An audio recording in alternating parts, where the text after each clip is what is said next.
എല്ലാവർക്കും എൻ്റെ ഹൃദയം നിറഞ്ഞ ഓണാശംസ. ഓണം എന്ന് കേൾക്കുമ്പോൾ എൻ്റെ മനസ്സിൽ ഓടിയെത്തുന്ന എൻ്റെ അമ്മയെ പറ്റിയാണ്. 2021 ഓണക്കാലത്തായിരുന്നു അമ്മ കൊറോണ വന്ന് എന്നിൽ നിന്ന് വേർപെട്ടത്. അതിൽ പിന്നെ എനിക്ക് ശരിക്കും ഓണം ആഘോഷിക്കാൻ പറ്റിയില്ല. പണ്ടൊക്കെ ഓണക്കാലത്ത് രാത്രിയിൽ അമ്മയും അമ്മൂമ്മയും കഷ്ടപ്പെട്ട് ഉപ്പേരി വറക്കുന്ന കുത്തിയിരിക്കും, വറുത്തു കോരുന്ന ഉപ്പേരി കൊതിയോട് തിന്നും. ആ ഓർമ്മകൾ ഇന്നും മനസ്സിലുണ്ട്. ആ ഓർമ്മകൾ പുതുക്കാൻ വേണ്ടി ഏത്തക്ക ഉപ്പേരി ഉണ്ടാക്കാമെന്ന് വിചാരിച്ച് ഒരു പാത്രത്തിൽ ലേശം ഉപ്പിട്ട് അതിലേക്ക് വെള്ളം ഒഴിക്കുക. ഏത്തക്കയുടെ രണ്ടറ്റം ഇങ്ങനെ കട്ട് ചെയ്തെടുക്കണം. പിന്നെ മെല്ലെ ഇങ്ങനെ പിച്ചാത്തോണ്ട് ഇങ്ങനെ വരയ്ക്കണം. എന്നിട്ട് കൈ കൊണ്ട് ഇങ്ങനെ തൊലി പൊളിച്ചെടുക്കണം. എന്നിട്ട് അതിന് ഉപ്പുവെള്ളത്തിലോട്ട് ഇടണം. ഉപ്പുവെള്ളത്തിലേക്ക് ഇടുന്നതെന്ന് വെച്ച് കഴിഞ്ഞാൽ ഏത്തക്കയുടെ കറ കളയാൻ വേണ്ടി. അങ്ങനെ വൃത്തിയായിട്ട് ഓരോ ഏത്തക്ക ഇങ്ങനെ കട്ട് ചെയ്ത് ഇങ്ങനെ ഇടണം. ഞാൻ ഇതിനു വേണ്ടി 3 കിലോ ഏത്തക്കയും 1.5 കിലോ വെളിച്ചെണ്ണയാണ് ഉപയോഗിച്ചിരിക്കുന്നത്. ഈസി ആയിട്ട് വറുത്തെടുക്കാമെന്ന് വിചാരിച്ചു, പക്ഷെ ചെയ്തു വന്നപ്പോൾ അത്ര ഈസി അല്ലായിരുന്നു. ഏത്തക്കയുടെ ക്വാണ്ടിറ്റി ശകലം കൂടിപ്പോയി. അതുകൊണ്ട് ശകലം സമയമെടുത്ത് പൊളിച്ചക്കായുടെ തൊലി കൊണ്ട് അടിപൊളി തോരൻ ഉണ്ടാക്കാൻ പറ്റും. അതുകൊണ്ട് തൊലി അങ്ങ് മാറ്റി വെച്ച് ഏത്തക്ക ഉപ്പ് വെള്ളത്തിലിട്ട് കഴുകി കറ കളയണം.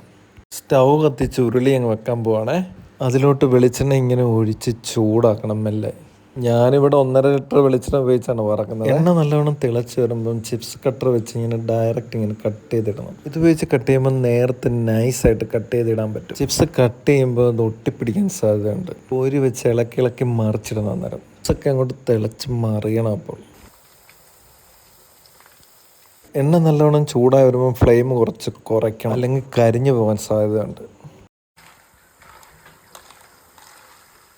ഇങ്ങനെ കറുമുറ സൗണ്ട് വരുമ്പോൾ ഏതാണ്ടൊക്കെ ഒരു പരുവത്തിലാവും. എന്നിട്ട് ചിപ്സ് എടുത്തൊരു സ്ട്രെയിനറിൻ്റെ അകത്തോട്ട് ഇടണം.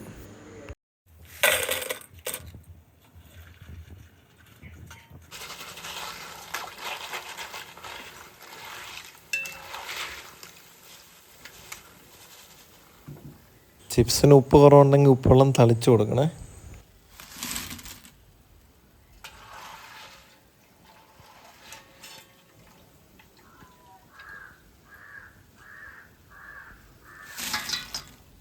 ഇങ്ങനെ കൈ കൊണ്ടൊന്ന് പൊട്ടിച്ച് നോക്കണം. ചിപ്സ് പൊട്ടുന്ന സൗണ്ട് കേൾക്കാം.